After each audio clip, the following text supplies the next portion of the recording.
সুনির্দিষ্ট প্রস্তাব তো একটু আগেই বললাম, সুনির্দিষ্ট প্রস্তাব, সেটা আবার রিপিট করার তো প্রয়োজন নেই।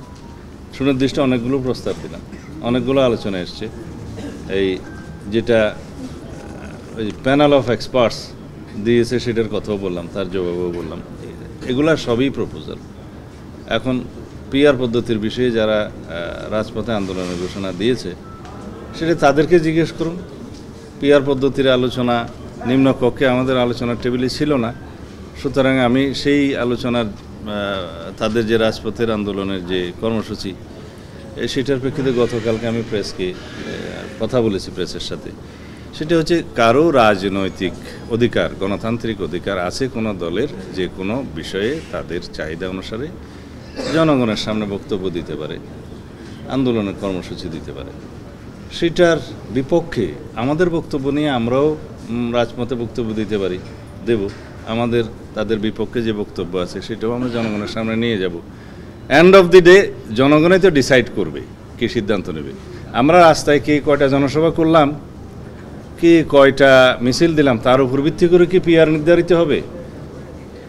সেটার জন্য তো একটা প্রক্রিয়া আলোচনার টেবিলে আসতে হবে। সেই আলোচনার টেবিলে আমরা আছি, সেটা এখনও অব্যাহত আছে। কিন্তু সেটা বাইরে রেখে আমরা যদি এই সংস্কার প্রস্তাবগুলো বাস্তবায়নের জন্য যে আলোচনা আছে সেটাকে বাইরে রেখে সেটা বাস্তবায়নের জন্য যদি আবার রাজপথে যায়, সেটা কিন্তু স্ববিরোধিতা। আর পিআর প্রশ্নে আমাদের বক্তব্য আগেও দিয়েছি। পিআরের মাধ্যমে সবসময় একটা অনিশ্চিত সরকার ব্যবস্থা থাকে এবং ঝুলন্ত পার্লামেন্ট থাকে, এবং কখনো মেজরিটির ভিত্তিতে সরকার গঠন করার মতো মেজরিটি পাওয়া যায় না। এবং সেই রাষ্ট্র ব্যবস্থায়, সরকার ব্যবস্থায়, সংসদ ব্যবস্থায় তখন রাষ্ট্রের এসপিরেশন, জনগণের এসপিরেশন পূরণ করা যায় না। তার উদাহরণ তো আমাদের পার্শ্ববর্তী অন্য একটা দেশে ইতিমধ্যে আমরা দেখেছি, আরও অনেক উদাহরণ আছে। তা আমরা সেরকম একটা অনিশ্চিত ভবিষ্যতের অঙ্গীকার করতে পারি না। রাষ্ট্রপতি যে রেফারেন্স পাঠিয়েছে সুপ্রিম কোর্টে, সেই রেফারেন্স পাঠানো সঠিক প্রক্রিয়ায় ছিল কিনা সেই প্রশ্ন তো সুপ্রিম কোর্ট উত্থাপন করেনি, চিফ জাস্টিস অ্যাপিলেট ডিভিশন তো উত্থাপন করেনি। জবাব তো ওখানেই হয়ে গেছে। ওখানে তিনটা নেসেসিটির ডক্ট্রিন আছে, যে which is otherwise not lawful, necessity makes it lawful.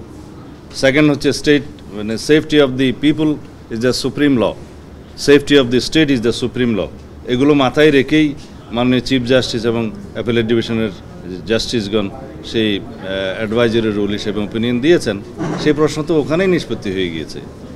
তা আমরা কি ভালো হতো যে শেখ হাসিনার মতামত নিয়ে এসে তারপর রাষ্ট্রপতির রেফারেন্স পাঠাবে? আচ্ছা ভাই, সেকেন্ড একটা প্রশ্ন যেটা আমি আবার আপনারা বারবার বলতেছেন 106 মতামত নেওয়া সুপ্রিম কোর্টে রাখা। তো আপনি যেহেতু এই ক্ষেত্রে সেফটি অফ দ্য পিপল এবং সেফটি অফ দ্য স্টেট যেটাকে সুপ্রিম ল বললেন, তাহলে এইটা প্রয়োগ করে কেন সাংবিধানিক আদেশ জারি করা যাচ্ছে না?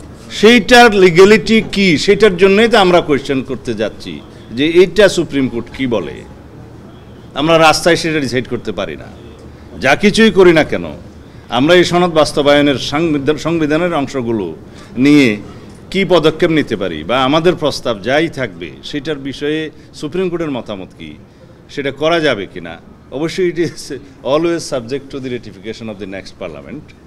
সেইটাই সেই প্রশ্নটা নিয়েই আমরা যেতে চাচ্ছি।